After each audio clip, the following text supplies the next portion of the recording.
Hello and welcome to jobs Adda. प्यारे बच्चों, आज हम क्लास 10th का एक ज़रूरी चैप्टर पढ़ने जा रहे हैं, करंट इलेक्ट्रिसिटी। तो आप जल्दी से अपनी नोटबुक खोलिए और एग्ज़ाम बिल्कुल नज़दीक आ गए हैं और हम स्टार्ट करते हैं करंट इलेक्ट्रिसिटी को पढ़ना। सबसे पहले देखो जी, करंट लिखा है यहाँ पे। आखिर करंट का मतलब क्या होता है? करंट का मतलब क्या होता है? देखो, ये वाटर में वेव्स बनेंगी समंदर में। When water flow from one place to another it is known as current. पानी को भी बोलते हैं करंट। जब हवा मूव करती है, क्या जब विंड मूव करती है तो विंड के मोशन को भी क्या बोलते हैं? करंट। ये हो गई विंड करंट, ये हो गई वाटर करंट। इसी तरह इलेक्ट्रिक करंट क्या होता है? इलेक्ट्रिक करंट का मतलब होता है flow of electrons. Electric current का क्या मतलब होता है? Flow of electrons. तो डालो जी हेडिंग करंट इलेक्ट्रिसिटी और लिखो पॉइंट नंबर 1 इलेक्ट्रिक करंट, और आगे लिख दो electric current is flow of electrons. लिख दिया आगे। और इसको दूसरे अल्फाज में हम ये भी बोल सकते हैं, इलेक्ट्रिक करंट इज, दूसरे अल्फाज में हम बोल सकते हैं electric current is amount of, किसका? Charge. Electric current is amount of charge flowing through particular cross section area in a unit time. अभी मैं इस पे रोशनी डालूंगा कि क्रॉस सेक्शन एरिया का क्या मतलब होता है और यूनिट टाइम का यहां पे क्या मतलब है। अभी आप अपनी फेयर नोटबुक पे जो जो मैं बोल रहा हूं आपको लिख लो। क्या? Point number 1 electric current is flow of electrons, electron में भी बात करेंगे, इन अ कंडक्टर। और electric current is amount of charge flowing through a particular cross section area in a unit time. अब रोशनी डालते ही क्रॉस सेक्शन का क्या मतलब होता है। देखो, हमारे पास ये कोई कंडक्टर है, ठीक है, हमारे पास यहां पे ये कोई कंडक्टर है। ये कंडक्टर आ गया, इस कंडक्टर पे ये कंडक्टर आ गया, इस कंडक्टर का ये वाला एरिया, आगे वाला ये, इस एरिया को बोलते हैं एरिया ऑफ क्रॉस सेक्शन। यानी कि जो कंडक्टर का ये साइड एरिया होता है इसको बोलते हैं area of cross section. Normal language में कोई भी कंडक्टर कितना मोटा है इसको बोलते हैं एरिया ऑफ क्रॉस सेक्शन। पता चल गया आपको? चलो, अभी तक आपको पता चल गया करंट की डेफिनेशन और आपको क्रॉस सेक्शन के एरिया के बारे में भी पता चल गया। ठीक है, आगे चलते हैं। आगे देखो, इसके अलावा हम इलेक्ट्रिक करंट की एक डेफिनेशन बनाएंगे। इलेक्ट्रिक करंट का मतलब पता क्या होता है? Amount of charge divided by, एक बात आपने याद रखनी है, फिजिक्स में रेट का मतलब होता है डिवाइडेड बाई टाइम। तो इलेक्ट्रिक करंट का ये फार्मूला याद रखना है, it is amount of charge divided by time. अभी तक मैंने आपको जो भी पढ़ाया 3 पॉइंट्स आपने अपनी नोटबुक पे लिखने हैं। क्या? Number 1 electric current is flow of electrons. Point number 2, और electric current is the amount of charge flowing through a particular cross section area in a unit time. फिर आगे लिख दो तीसरा point, electric current is amount of charge divided by time. Electric current is amount of charge divided by time. अब यहां पे एक बात और लिख देंगे, आगे लिखी हुई आएगी मगर मैं यहीं पे लिखा दे रहा हूं। चार्ज का यूनिट होता है कूलम्ब। क्या होता है? SI unit of charge is coulomb और SI unit of time is second. तो लिखो, लिखिए एसआई यूनिट किसका? Of current. SI unit of current is, क्या बोलेंगे इसको? Coulomb per second. क्या बोलेंगे? Coulomb per second. और कूलम्ब पर सेकंड का एक दूसरा नाम है, इसी को बोलते हैं एम्पियर। क्या बोलते हैं? एम्पियर। तो लिखिए इतना प्यारे बच्चों, इलेक्ट्रिक करंट का मतलब है, इलेक्ट्रिक करंट का एसआई यूनिट क्या लिख दिया हमने? एसआई यूनिट होगा चार्ज पर यूनिट टाइम। तो चार्ज का यूनिट क्या होगा? कूलम्ब। टाइम का यूनिट क्या होगा? सेकंड। तो SI unit of electric current is coulomb per second. क्या? Coulomb per second. This coulomb per second is also known as ampere. क्या बोलते हैं? एम्पियर। पता चल रहा है? चलो 3 पॉइंट हमने लिख दिए हैं, नोटबुक पे फेर करके अच्छा इसको लिखो। आगे चलते हैं, आगे लिख दिया ना इतना? चलिए आगे चलते हैं। अब मैं आपको यह बताने जा रहा हूं आखिर चार्ज फ्लो क्यों होता है। क्या बेटा?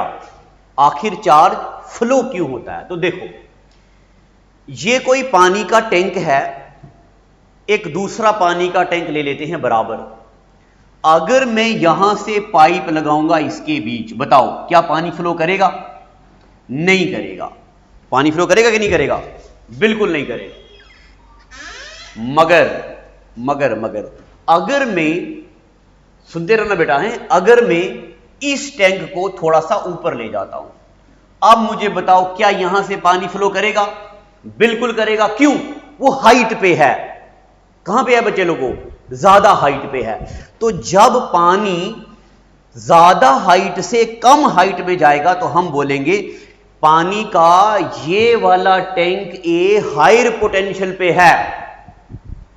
कहां पे है? हायर पोटेंशियल पे। तो जब पानी हायर पोटेंशियल से लोअर पोटेंशियल में जाएगा तो करंट भी, देखो ना, पानी टक टक टक टक टक टक जा रहा ना। तो पानी भी हायर टेम्परेचर या हायर पोटेंशियल से लो पोटेंशियल में जाएगा तो करंट भी क्या होगा? हाई पोटेंशियल से लो पोटेंशियल में जाएगा। एग्जांपल लेता हूं, देखो हमारे पास एक सेल है, ये ले लिया जी हमने यहां पे एक पॉजिटिव टर्मिनल, नेगेटिव टर्मिनल। ये पॉजिटिव है, ये नेगेटिव है। किसका? किसी सेल का। तो आपको पता है सेल में पॉजिटिव टर्मिनल और नेगेटिव टर्मिनल की वजह से पोटेंशियल डिफरेंस क्रिएट होता है और करंट फ्लो होता है। तो यह है पॉजिटिव, यह है negative. Positive terminal high potential पे है, नेगेटिव टर्मिनल लो पोटेंशियल पे है, तो करंट फ्लो स्टार्ट हो जाएगा, चार्ज फ्लो होगा। पता चला ना आपको? Difference between higher potential and lower potential को ही क्या बोलते हैं? Potential difference. पता चला इतना आपको कि नहीं? चलो अभी आपने नोटबुक पे लिखना कुछ नहीं है, लिखना क्या क्या है मैं आपको बता दूं। नंबर 1 पॉइंट मैं यहां बता रहा हूं, आपने लिखना क्या है। नंबर 1 पॉइंट, आपने करंट की डेफिनेशन लिख दी, करंट की डेफिनेशन। नंबर 2 पॉइंट, आपने करंट का यूनिट लिख दिया। बस यही 2 लिखने। अब आगे चलते हैं। तो पोटेंशियल डिफरेंस आपको सिर्फ पता चला है कि पोटेंशियल डिफरेंस क्या होता है, ठीक है? लिखाऊंगा मैं भी, डेफिनेशन पे आऊंगा। देखो अब आपने नाम सुना होगा फ्री इलेक्ट्रॉन्स। मैं अब आपको ये समझाने जा रहा हूं कि आखिर करंट फ्लो कैसे होता है। देखो जी, ये कोई एटम है हमारे सामने, ठीक है? मैं ऐसे हो जाता हूं साइड पे। ये न्यूक्लियस है, न्यूक्लियस के बीच क्या होता है जी? प्रोटॉन। और क्या होता है जी? न्यूट्रॉन्स। आगे 2 चीजें। मगर न्यूक्लियस में प्रोटॉन और न्यूट्रॉन होता है, साइडों पे क्या होते हैं? साइडों पे क्या होता है? इलेक्ट्रॉन्स। क्या होते हैं? इलेक्ट्रॉन्स। अब आप सबको पता है ये इलेक्ट्रॉन्स रूम टेंपरेचर में वाइब्रेट करते हैं। क्या करते हैं? रूम टेंपरेचर में वाइब्रेट करते हैं। एक बार फिर से बेटा सुनते जाओ। ये कोई न्यूक्लियस है, न्यूक्लियस में होता प्रोटॉन्स। क्या होता? प्रोटॉन होते। और क्या होता? न्यूट्रॉन्स। साइडों पे क्या होते हैं? इलेक्ट्रॉन्स। ये इलेक्ट्रॉन रूम टेंपरेचर में वाइब्रेट करते हैं। क्या कर रहे हैं? ये वाइब्रेट कर रहे हैं। मगर देखो, अब ये आखिरी लास्ट इलेक्ट्रॉन है। देखो ये पहली शेल है, ये दूसरी है, ये तीसरी है। Between nucleus and electron there is a force of attraction. Nucleus और आखिरी इलेक्ट्रॉन के बीच एक फोर्स है। इस फोर्स को बोलते हैं इलेक्ट्रोस्टैटिक फोर्स। क्या बोलते हैं? Electrostatic force. चलो जी, पॉइंट नंबर 3 लिखो, force between nucleus and electrons is known as, क्या बोलते हैं? Electrostatic force of attraction. क्या बोलते हैं? Electrostatic force of attraction.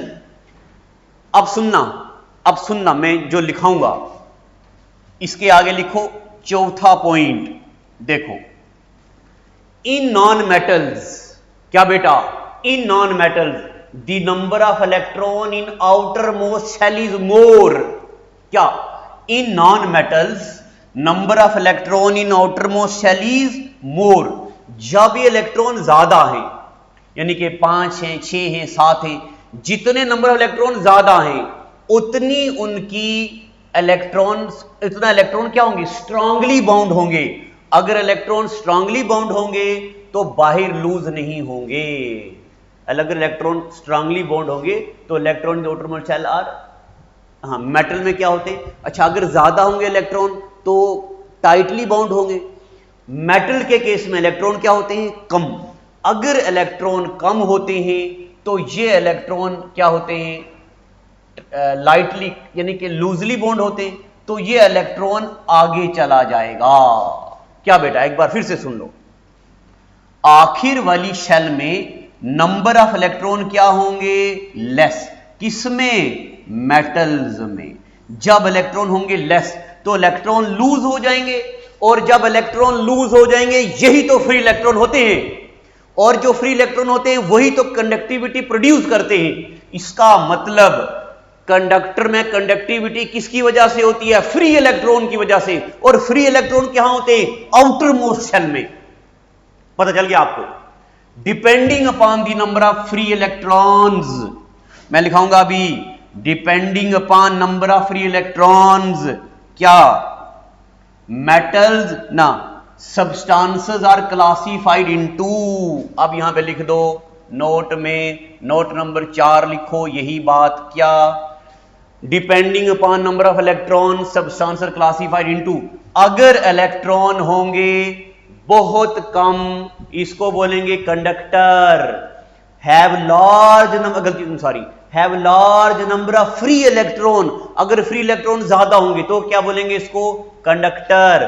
और हैविंग लेस या नो फ्री इलेक्ट्रॉन, उसको बोलेंगे इंसुलेटर, जिसमें इलेक्ट्रॉन की कंडक्टिविटी नहीं होती। और they do not have free electron, अगर फ्री इलेक्ट्रॉन ना हो मगर कुछ आइडियल कंडीशन क्रिएट करके फ्री इलेक्ट्रॉन क्रिएट किए जाएं, तब इसको बोलेंगे सेमीकंडक्टर। क्या बोलेंगे? सेमीकंडक्टर। अब मुझे उम्मीद है कि आपको प्यारे बच्चों स्क्रीन क्लियर दिख रही होगी, मैं भी क्लियर दिख रहा हूं, सब कुछ क्लियर है। क्या? अगर नंबर ऑफ इलेक्ट्रॉन ज्यादा होंगे तो इसको बोलेंगे कंडक्टर या इंसुलेटर, और कम और सेमीकंडक्टर। ऐसे आपको पता चल गया है। 1 मिनट,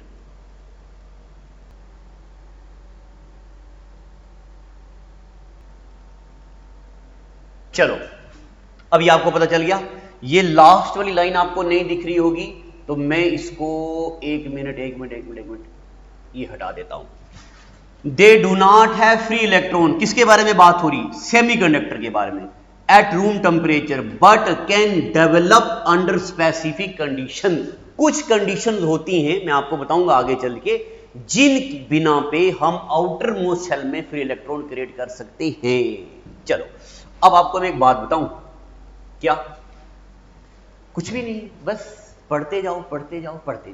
आगे चलते हैं। देखो बच्चे लोग, और सेमीकंडक्टर के आने की वजह से सिम कार्ड बन गया, सेमीकंडक्टर के आने की वजह से रैम बन गया, आईसी इंटीग्रेटेड सर्किट में यूज होने लगा सेमीकंडक्टर। कंप्यूटर में आप बड़े होके पढ़ेंगे। अब अभी तक जितना मैंने आपको पढ़ाया है, क्या बच्चे लोग, अभी तक जितना मैंने आपको पढ़ाया है इस पे थोड़ी सी प्रैक्टिस हो जाए, देखते हैं हमें क्या क्या आता है। चलो जी, substance which does not allow charge to pass through it, ऐसी सब्सटेंस जहां से चार्ज पास नहीं करेगा उसको क्या बोलेंगे? उसको बोलते हैं इंसुलेटर। क्या बोलते हैं? इंसुलेटर। क्योंकि उसके अंदर फ्री इलेक्ट्रॉन्स नहीं है। जब फ्री इलेक्ट्रॉन्स नहीं है, इलेक्ट्रॉन मूव नहीं करेंगे, इलेक्ट्रॉन मूव नहीं करेंगे, कंडक्टिविटी नहीं होगी, कंडक्टिविटी नहीं होगी तो इंसुलेटर है, यानी कि बैड कंडक्टर है। आगे, negative terminal is called, negative terminal को क्या बोलते? क्या हायर पोटेंशियल, लो पोटेंशियल, पोल या नन ऑफ दीज? बताओ जी, जल्दी बताओ। नेगेटिव टर्मिनल को क्या बोलते हैं? नेगेटिव टर्मिनल को क्या बोलते हैं? एक मिनट, कोई फोन आ रहा। नेगेटिव टर्मिनल को क्या बोलते हैं? तब तक आप, नेगेटिव टर्मिनल को क्या बोलते हैं? Lower electric potential. आ क्यों नहीं रहा? ये substance which do not have free electron, वो सब्सटेंस जिसमें फ्री इलेक्ट्रॉन्स नहीं होते, but can develop under specific condition, खास कंडीशन पे। क्या बेटा? Substances which do not have free electron but can be created under specific condition are known as, अभी पढ़ा, बताओ, टक, semiconductors. The function of cell is, cell का function क्या होता है? Create difference, create drop, to create potential difference, to develop free electron. जल्दी बताओ, टक, टू क्रिएट पोटेंशियल डिफरेंस। तो प्यारे बच्चों, ये था आज का एपिसोड। जो भी बच्चे आप में से क्लास 10th की तैयारी कर रहे हैं, क्या जो भी बच्चे 10th क्लास की तैयारी कर रहे हैं, ऐसे पढ़ते जाओ, वीडियो को शेयर करते जाओ, तो इसी तरह हम पढ़ते जाएंगे आगे। अगर आपकी कोई स्पेसिफिक डिमांड है, एग्जाम आने वाला है, तो डिमांड के आप नीचे कमेंट कीजिए, मैं उसको पूरा करूंगा। Thank you, God bless you.